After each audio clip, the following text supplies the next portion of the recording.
Well, I do think it's time. It's 6 o'clock, and I want to welcome each of you here tonight. This is our regular meeting. We have 2 a month. The first one is a work session. We had that last week, so this is our regular meeting for the month of October. We welcome each of you here. At this time, we like to begin with a moment of silence, and if you would like to join us, I invite you to do so.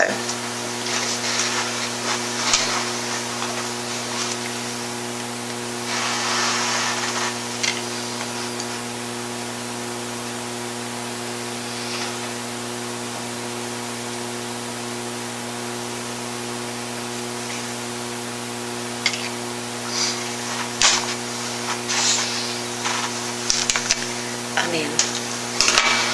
Thank you. And now, if you will join me in the Pledge of Allegiance, please. Attention, salute, pledge. I pledge allegiance to the flag of the United States of America and to the republic for which it stands, one nation under God, indivisible, with liberty and justice for all. Thank you. And now we're very excited tonight to have a special recognition that we can take part in, and that is the graduation of one of our students under a little different circumstances. So we're going to recognize Danielle Watt tonight, and she graduated through a program. It's Act 155-207, and if you want to talk a little bit about that. Or, sure, I can. Okay. It used to be, when Danielle was in school, there was an exit exam requirement as well as the 24-unit requirement for graduation. That has since changed. There's no longer an exit exam in South Carolina, so Act 155 simply made that retroactive, and it allowed many citizens of Oconee County who earned the units towards graduation to come back and receive a diploma. And we are really excited about Danielle being here tonight. And we've had several students take advantage of this. Mr. Hamby has probably been in place 3 or 4 years now. It was longer than that because it was in place. At first they were going to do it for a year, and then they extended it, and so they've continued to extend it because they've had a decent number. But Raquel will be our first one that we've had in quite a number of years, so we're excited for her. And when we have a former student that comes back and wants to get a diploma, then we like to celebrate it at a board meeting if they're willing to do so, because we want to give those former students the chance to kind of be on stage a little bit like they would be at a graduation ceremony, have it publicly acknowledged, because it is a major milestone. And we would like to ask all 5 of you to come down front here, and we're going to have a little mini graduation ceremony here, so if we can do that. Did I say this? Yeah. I'm sorry. I said Danielle, and you want to go by Raquel. I apologize. I told Ms. McCormick wrong. That's my fault. But we are going to... You take that. I'm going to take this. Yeah. Yep. This McCormick is our board chair. I'm going to let you, Raquel, if you'll start with Mr. Bear on the end, we're going to let you shake hands. And Mr. McCormick will give you the diploma when you get down this far. And great, we've got maybe some family coming in. Bless you. God bless you. Congratulations, young lady.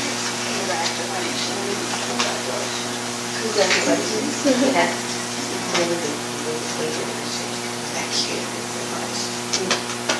And now, I think... Congratulations. We'll put you right here. Yeah, if you'll slide in there, I want to get one. And then, if we could, I'd like to get the family up there, and we're going to do it right. We're going to do it right. And so, you also, your daughters did school with us, right? What year are you? So, her daughter's going to be graduating in just a few months from Seneca High, so this is an outstanding family accomplishment. We're excited.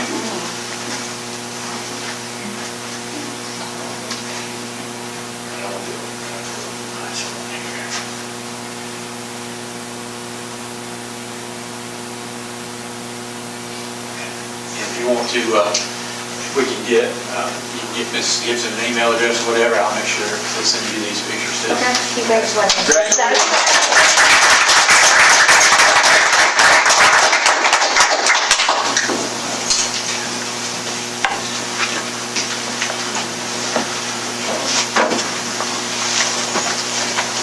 Thank you.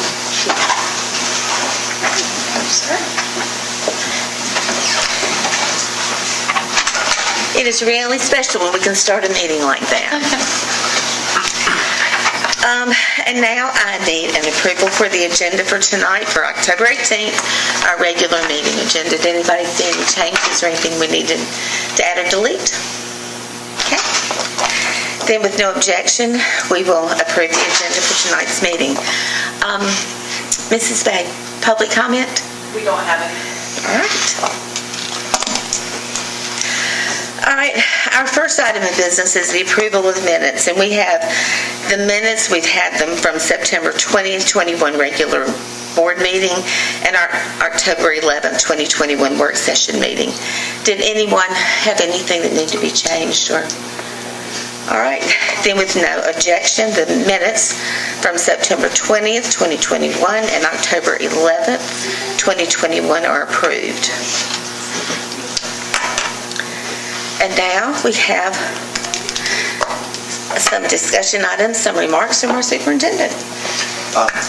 I've said this, I think, maybe the last 3 or 4 meetings, but COVID cases continue to decline in our state, so that is certainly a great thing. I don't want to harp on that too much, but I do want to share a piece of good news. I might have mentioned it last week about the swim program starting. I was able to get over to the YMCA on Tuesday, and I can tell you there was a pool full of excited third graders. And the story I kind of want to recount to you is that when we decided we were going to go through, in spite of COVID, go ahead and start the third grade swim program, it happened that James M. Brown was going to be the school that was going to be the first to go to the YMCA. And we met with Ms. Robertson, the principal there. She went back to her third grade teachers, and she was honest with us. She called us back a day or two later and said, I'm going to be honest, my third grade teachers were a little bit disappointed, a little bit concerned, just because it's more time out of the classroom, and they feel such a pressure to meet all the standards. So they were a bit apprehensive. Of course, the students were thrilled and they were excited, but I got to go over there the first day. And one of those teachers who had expressed some concern to Ms. Robertson, she sought me out before I had a chance to say anything to her, and she came up and said, I want you to know this has been great. They are so organized, and this is important, and I see why we're doing this. And it was just a neat experience. So they finished their first week, James M. Brown. They start again tomorrow, Wednesday and Thursday, and that'll be the 2-week rotation for James Brown. Then we'll move on to the next school. We're going to cycle through all 10 elementary schools. And I would just encourage you, but Tuesday, Wednesday, and Thursday of any week, between the hours of 11 and 1. If you find yourself in Seneca and you're close to the YMCA, stop by there, go in, tell them you're a school board member and you'd love to see the swim program in action. You'll be thrilled. It was just really an exciting thing. So positive news there. And then Ms. McCormick and I were just talking before this meeting briefly, and I know in the national news there has been a bit of discussion about school boards and parents coming to school board meetings. Some unfortunate events have happened in other areas of our country. And I think I certainly speak for myself. I know how Ms. McCormick feels. I think I speak for all of you. We want our parents to be involved in our school board meetings. We want our parents to voice their opinions, and whether that be calling us and talking to us individually, coming to meet with us outside of a board meeting setting, or coming to public comment. That is part of America. People do get to voice their opinions, and when it has to do with their children, they should have a special right to voice their opinions. So we want to encourage parental involvement. It's good to see a few folks out in our audience. There a couple years ago, it was just Kevin. Kevin and nobody else. So we've grown a little bit, and that's encouraging to see.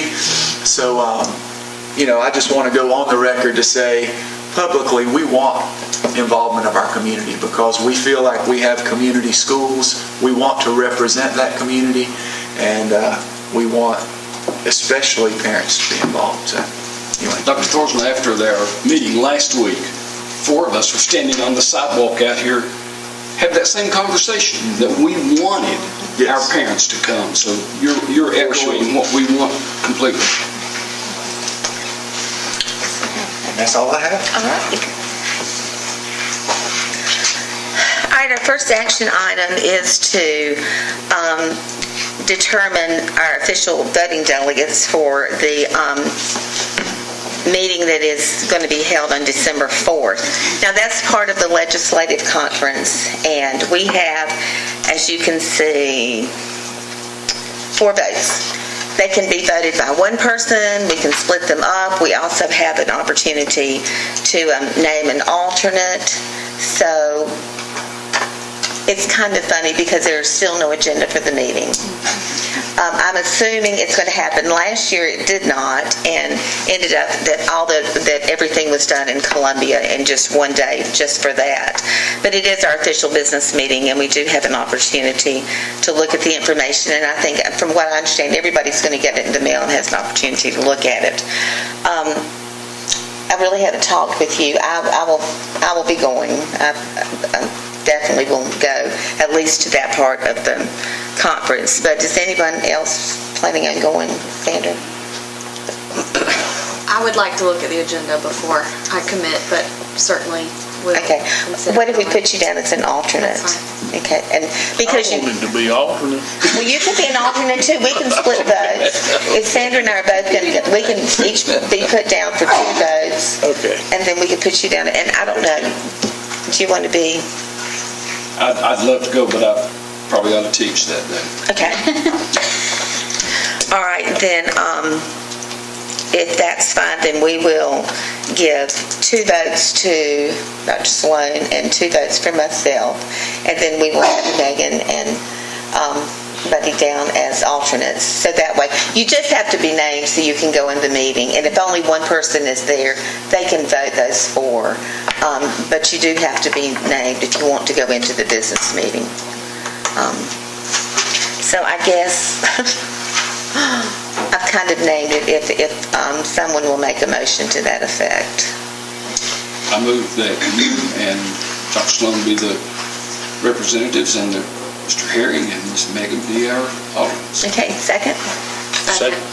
Okay, all in favor? Okay, very good.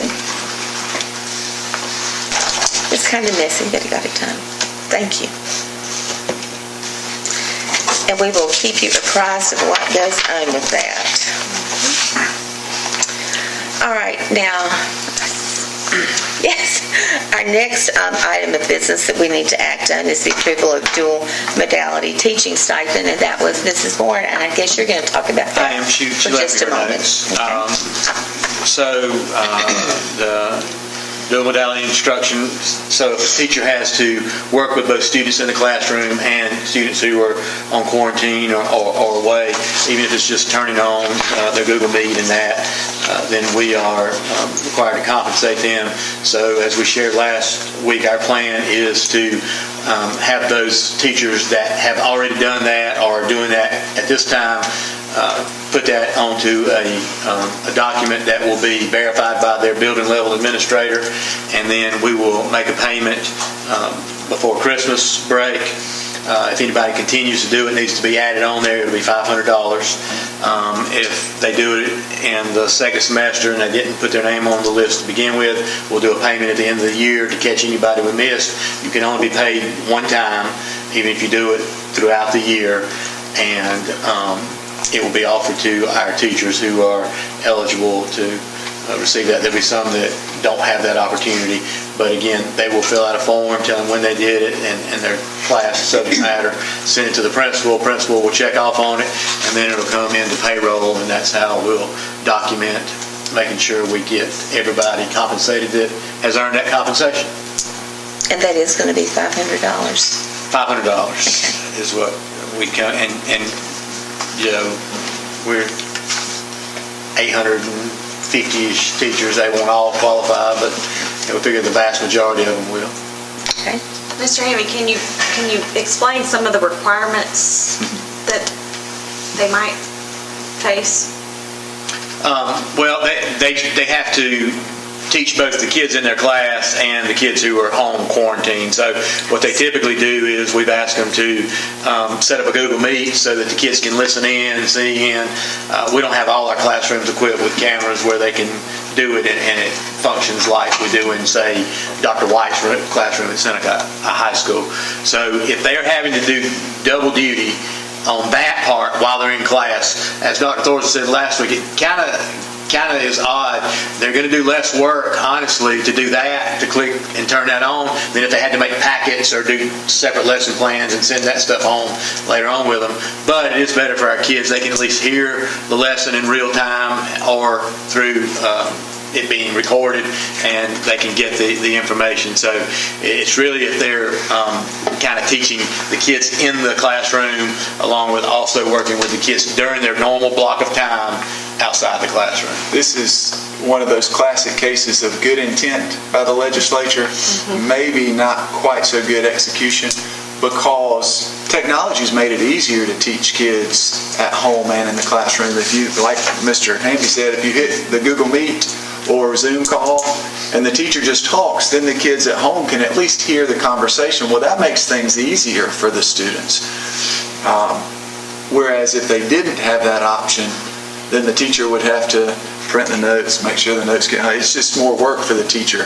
However, I think the intent of this legislation is that COVID has made teaching harder.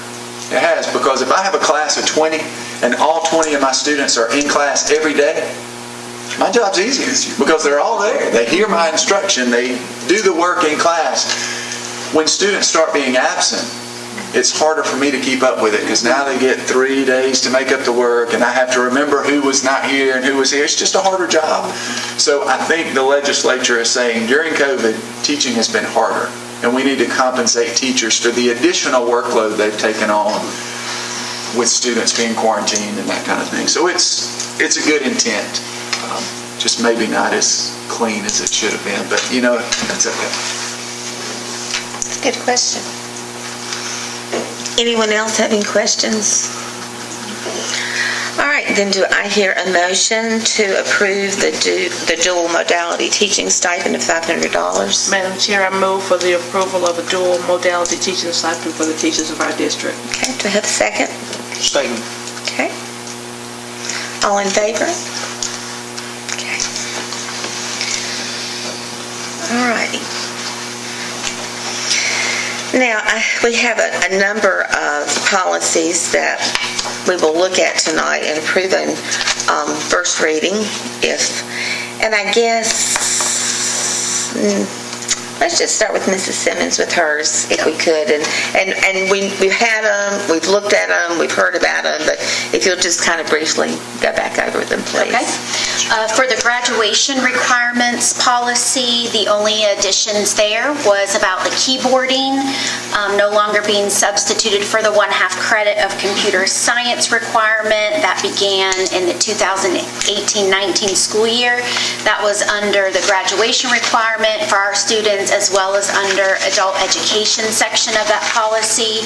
And then the other thing was adding marching band under the PE requirement, although we do not offer marching band to count as a PE requirement. If we did get a student that transferred in where that class was on their transcript, we would accept that as a transfer credit. And then just the change from advanced ed to Cognia at the end for accreditation. All right. Anyone have any questions at all on that one? Okay. All right. Then moving on to the grading assessment systems, on page 4, there was a little section that was kind of added and reworded a little bit about what we take into consideration when we're reviewing a student's transcript coming into our district, that we're able to offer some guidance to parents on what to submit to us for review to determine what credits we will be able to accept or not accept. And then also under the dual credit courses, just kind of removes that articulation agreement portion of the policy. And that's really the biggest changes in that policy. Okay. Any questions on that one? Okay. All right. And then the last one that I have is the social studies education policy.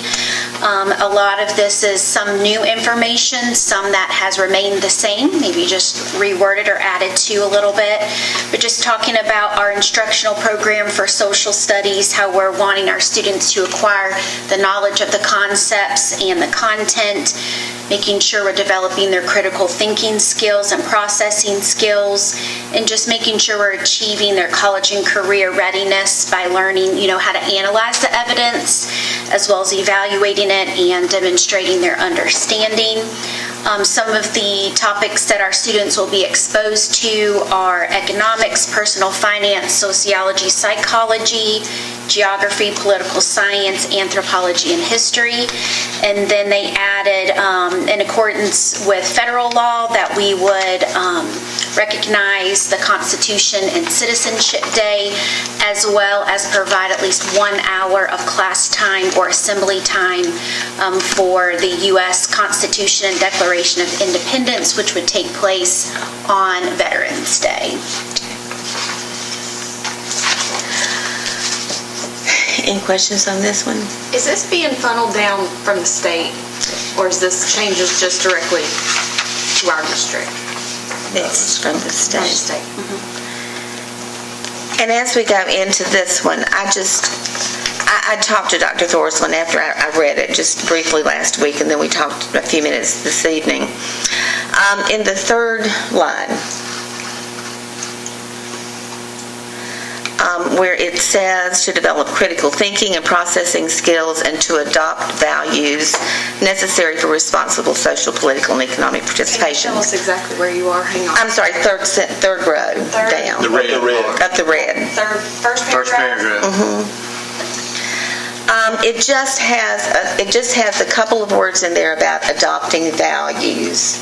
And I know it was in the original one, but that just seems to be kind of something that our parents have come to us about as far as value. And just looking at that paragraph, I think we do no harm to it, because it's more about the critical thinking skills and the processing of the things that we're teaching in social studies, more so than adopting values, I feel like. And I certainly am not, we need to discuss it, but I just think values has been a word that has come to us frequently from our parents, that they don't necessarily want us teaching values. It's something that they need to teach at home.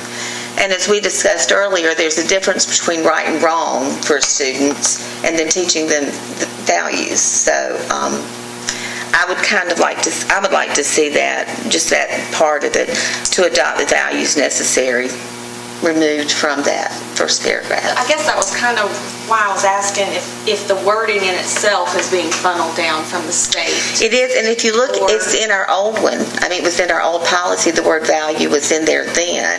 I just feel like it's changed somewhat for a lot of our parents, and it's got a new meaning to it to many. And really, just for the benefit of the folks that are here and anybody who watches, typically our policies are changed. Could be at the national level, if there is a national law that applies to all schools. You'll see that in various policies, but if there's a policy, for example, that has something to do with the free and reduced lunch program, that's a federal program. So if there's a change at the federal level, the National School Boards Association would typically change that policy. They would push it down to the state associations, and the state school boards associations would then push it out to the school districts. While there's very little direct federal control over local school districts, they do control us with purse strings, like the free and reduced lunch program or the IDEA program, which is special education. They basically say, you do it this way and we'll give you this money to pay for it. you don't do it this way, we won't give you any money, that kind of thing. However, the State School Boards Association, who's responsible for training all school board members and has a pretty detailed role in South Carolina, oftentimes a state law will change something that needs to change for all the school districts. So the State School Board Association will rewrite a policy and send it to all the school districts for adoption. That is the case of what happened here. It came from our State School Board Association, and it was a change that some law, if Ms. Bay, can you scroll down? Was there an actual citation that changed on that? So graduation requirements did, but you can see that SC Code 1976, that's the basis for a lot of this, state laws that inform this policy.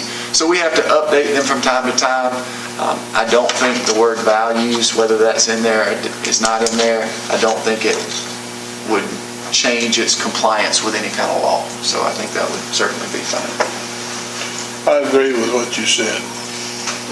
I'd like to see that taken out. This about the values, that's coming from Washington. That's exactly where it's coming from. That's my feeling. Well, does anybody not agree with that? Well, if there's a consensus, what I'd like to see us do tonight is just, we can approve it on first reading, let them go back, just take that one line out, and then we can approve that on second reading with the change. Okay, so I think that's what we'll do. All right, since those are all instruction, if we can, let's go ahead and get an approval in first reading for those three. Policy IKF-R, graduation requirements, policy IKA-R, grading and assessment system, and policy IHAC, social studies education. If I could have a motion to approve those three. Madam Chair, I move that we approve the three policies that you just mentioned without repeating them. Second. Okay.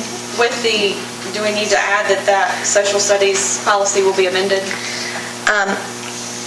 We've noted that, Okay. so when we bring it back for second reading approval, it will have that change that would be effective for second reading. Okay. All right, so I have a motion and have a second. All in favor? Okay. Great. Thank you. And now, Mr. Hamby.